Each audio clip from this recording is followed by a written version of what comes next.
मूर्ति पूजा करें या ना करें, कैसे करें ईश्वर की पूजा आराधना, आरती और नैवेद्य अर्पण रहस्य। हेलो एंड नमस्कार, आप सबका तहे दिल से स्वागत करती हूँ। दोस्तों, जैसे कि मैंने अपने पिछले 7 वीडियोस की जो श्रृंखला मैंने चलाई है, साकार और निराकार ब्रह्म की पूजा उपासना की विधियों, उनके सत्य और तथ्य को जानने के पीछे, तो आज बात करते हैं कि पूजा पद्धतियों की पूर्ण समझ, आरती और नैवेद्य अर्पण रहस्य, इस सब्जेक्ट पर।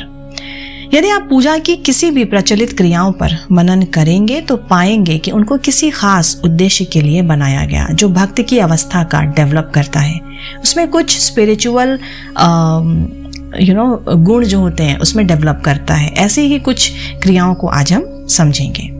भोग अर्पण तो आपको पता ही है कि हम ईश्वर को भोग लगाते हैं, अर्पित करते हैं चीज़ों को। तो भोग अर्पण रहस्य के बारे में बात करते हैं। हमारे किचन में जो कुछ भी बने उसका एक भाग निकाल कर ईश्वर को अर्पण करना और फिर शेष जो होता है बाकी का खाना, वो प्रसाद स्वरूप ग्रहण करना। ये एक प्राचीन भारतीय सनातनी परंपरा है जिसका पालन आज भी हम घरों में करते हैं। मैं रोज करती हूँ, तीनों टाइम। जिन्होंने भी इस प्रथा को बनाया है वे इसके लाभ भी जानते हैं। ये सत्य है कि भोजन बनाते हुए जैसे भाव एवं विचार रखे जाते हैं, उनका प्रभाव भोजन में आता ही है। जैसे यदि भोजन बनाने के समय खाना बनाने वाले के अंदर चिड़चिड़ाहट है, गुस्सा है, तो उसकी वो जो उस समय जो नेगेटिविटी है उसके खाने के बनाने के टाइम पे, वो उसके प्रोसेस की जो नेगेटिविटी है वो खाने में आ जाती है। तो खाने वाले इंसान के अंदर भी गुस्सा और चिड़चिड़ाहट चला जाता है, ट्रांसफर हो जाता है। और ऐसे ही शुद्ध साकार विचार रखते हुए अगर हम भोजन बनाएं तो मन में शांति, आनंद और सात्विकता भरती है।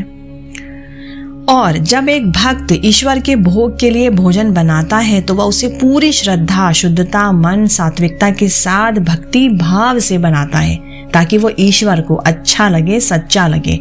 ऐसा प्रसाद स्वरूप भोजन ग्रहण करने वालों के अंदर भी भक्ति जागती है। अक्सर आपने देखा होगा भंडारों में, मंदिरों में जो हमें खाना देते हैं उसमें कुछ खास नहीं होता है, वो कितना आनंद आता है, मन, मस्तिष्क, पेट, हर जगह कितनी तृप्ति होती है, जो कई बार हमारे घरों के खानों में भी नहीं होती। और दूसरी बात यह है कि जब भोजन को प्रसाद समझकर ग्रहण किया जाए तो उसमें रह गई कमियां भी स्वीकार हो जाती है। जैसे यदि खाने में नमक ज्यादा या कम हो तो एक भक्त सोचेगा, आज मेरे भगवान ने ऐसा ही खाया है तो भला मुझे क्या प्रॉब्लम, ऑब्जेक्शन है, तो वो भी उसी प्रेम और स्वीकार भाव से ग्रहण करेगा। इसके अलावा भोजन अर्पण करना एक प्रतीकात्मक प्रक्रिया भी होती है जो इंसान को उसके चिपकावों से मुक्त कर देती है। दान देना तो दूर, बहुत से लोग किसी को एक समय का भोजन भी नहीं दे पाते। ऐसे में उन्हें प्रथा के नाम पर ही सही सिखाया जाता है कि भला थोड़ा दो, छोड़ो, मगर कुछ तो छोड़ो। किसी इंसान को ना दे पाओ तो कम से कम भगवान को ही दो। धीरे धीरे वो देने का आनंद महसूस करता है और भक्ति में चिपकावों से मुक्त हो जाता है। और अगर इसी तरह से देखा जाए तो भोग अर्पण जो होता है, वो उसकी जो विधि है, रीति है, वो है बहुत अच्छी वैसे, किंतु इसमें समस्या, प्रॉब्लम्स तब आती हैं जब आप ईश्वर को 56 भोग लगाएं किंतु किसी नीडी को, किसी गरीब भूखे को, अभावग्रस्त इंसान के लिए थोड़ा भी अन्न ना डोनेट कर सके, ना दे पाए। खाते खाते आप अपना ही निवाला किसी को लगा के एक बार दे के देखें, कितना आनंद आता है, कितना अच्छा लगता है, खुद पे एक प्राउड फील होता है। बहुत से लोग हैं दुनिया में जो ईश्वर को भरपूर चढ़ावा देते हैं, क्योंकि उनको पता होता है कि ईश्वर की मूर्ति जो है स्वयं तो नहीं खाती है भाई, वो पूरा भोग उनको ही खाने को मिलेगा। और दूसरा ये है कि उनको धारणा उनकी ये रहती है कि ऐसा करने से ईश्वर वही बहुत खुश होंगे और उनको छप्पर फाड़ के सारी इच्छाएं पूरी करेंगे। जिस भोग अर्पण क्रिया से मन का चिपकाव, मन का मतलब अटैचमेंट, आपकी आसक्ति, आपका लालच दूर ना कर सके तो समझिए वो व्यर्थ और ढकोसला ही है। भोग अर्पण की क्रिया तब ज्यादा फलदायी होगी जब आप दरिद्र नारायण को भोग लगाएंगे, अर्थात गरीब, दुखी, नीडी, भूखे लोगों में ईश्वर का दर्शन कर उनको खाना खिलाएंगे।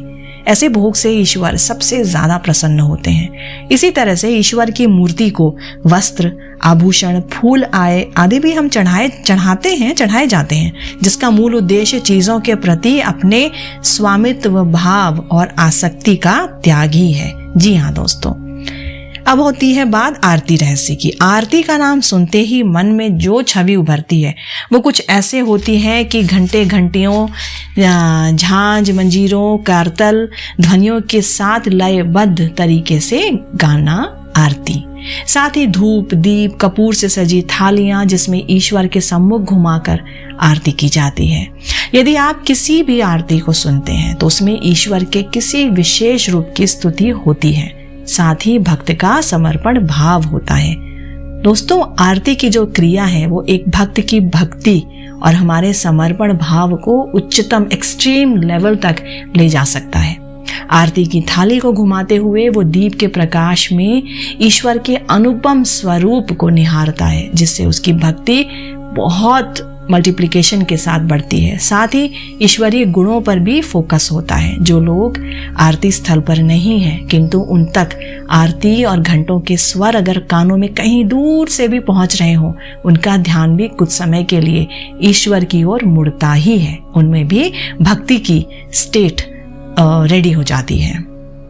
हमारे सनातनी सभ्यता में तिलक का भी बहुत महत्व है। इसका रहस्य क्या है? हम अपने माथे पर तिलक लगाते हैं। तिलक लगाना भी धार्मिक क्रिया का ही एक हिस्सा है, जिसमें ईश्वर की मूर्ति और भक्त दोनों को तिलक लगाया जाता है। मुख्य रूप से लोग माथे के बीचों बीच चंदन कुमकुम हल्दी भस्म केसर का टीका लगाते हैं। दरअसल होता यह है कि माथे के बीच में आज्ञा चक्र होता है, जिसे ज्ञान स्थल भी कहते हैं, है ना। यह हमारी एनर्जी का बहुत इंपॉर्टेंट चक्र होता है। यदि यहाँ पर लाल रंग का टीका लगाते हैं तो एक तरह से कलर थेरेपी है। ये लाल रंग हमारे इस चक्र को और यहाँ के एक्यूप्रेशर पॉइंट को और ज्यादा एडिशनल ऊर्जा देता है। यदि यहाँ चंदन का टीका लगाते हैं तो यह हमारे मस्तिष्क को शीतलता देता है और विचारों को शांत करता है।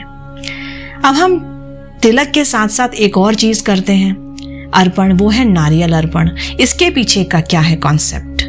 तो दोस्तों, मूर्ति पूजा की विधियों में ईश्वर को नारियल समर्पित करना भी तो एक प्रचलित प्रक्रिया है। कभी आपके मन में प्रश्न उठा है कि ऐसा क्यों किया जाता है? अक्सर हम में से कई लोगों को ये बात पता नहीं है, जो मैं बता देती हूँ कि ईश्वर को नारियल क्यों करते हैं हम समर्पित, उसको तोड़ते क्यों हैं। इसका भी कारण है। नारियल हमारे सिर का प्रतीक है और सिर हमारे अहंकार का प्रतीक। नारियल अर्पित करना या नारियल तोड़ देना मूल रूप से यही दिखाता है कि हम अपने अहंकार को ईश्वर के प्रति समर्पित कर रहे हैं। वो अहंकार जो हमें ईश्वर से अलग करता है, उसे वापस ईश्वर को ही दे रहे हैं। नारियल तोड़ना भी अपने अहंकार को तोड़ने की क्रिया दिखाता है, किंतु इस समझ के अभाव में हम बाजार से नारियल खरीदते हैं, मंदिर में चढ़ाते हैं और अपना काम समाप्त यही समझते हैं। उसकी मूल भावना तो कहीं है ही नहीं, दिमाग के किसी कॉर्नर में है ही नहीं कि ऐसा क्यों है। और हाँ, इनके अतिरिक्त भी साकार भक्ति में पूजा अर्चना की बहुत सी और भी छोटी छोटी क्रियाएं होती हैं, जिसमें सभी के पीछे कुछ ना कुछ रीजंस जुड़े हुए हैं फॉर श्योर। यदि आप उनको करने से पहले उन पर मनन करें, चिंतन करेंगे तो खुद ही मूल बात तक पहुंच जाएंगे। ऐसे में वे सभी एडिशनल अतिरिक्त जो भी कर्मकांड है, जो बिना किसी समझ के साथ यूं ही जुड़ गए, उनसे दूर भी हो जाएंगे और आपको सत्यता पता चलेगी। आपकी इच्छा पर ईश्वर तथास्तु कहता है और चाहता है कि आप हमेशा विश्वास के साथ रचनात्मक तरीके से काम करें। अब ये सब आपके ऊपर है कि आपको क्या, कितना, कब करना है, नहीं करना है। समझना है पहले, ईश्वर को मानने से पहले ईश्वर को जानो जानो जानो। अपने अगले वीडियो में बात करूंगी मूर्ति पूजा के बारे में ही, वो शायद मेरा एंड का टॉपिक होगा। आशा करती हूँ आज का ये एवी आप लोग को पसंद आया होगा, पसंद से ज़्यादा समझ आया होगा। यज्ञ हवन और आरती के तमाम हमारे सनातनी जो रिचुअल्स हैं छोटे छोटे, उनके बारे में। तो till then, stay safe, stay healthy, stay spiritual. Bye bye and नमस्कार।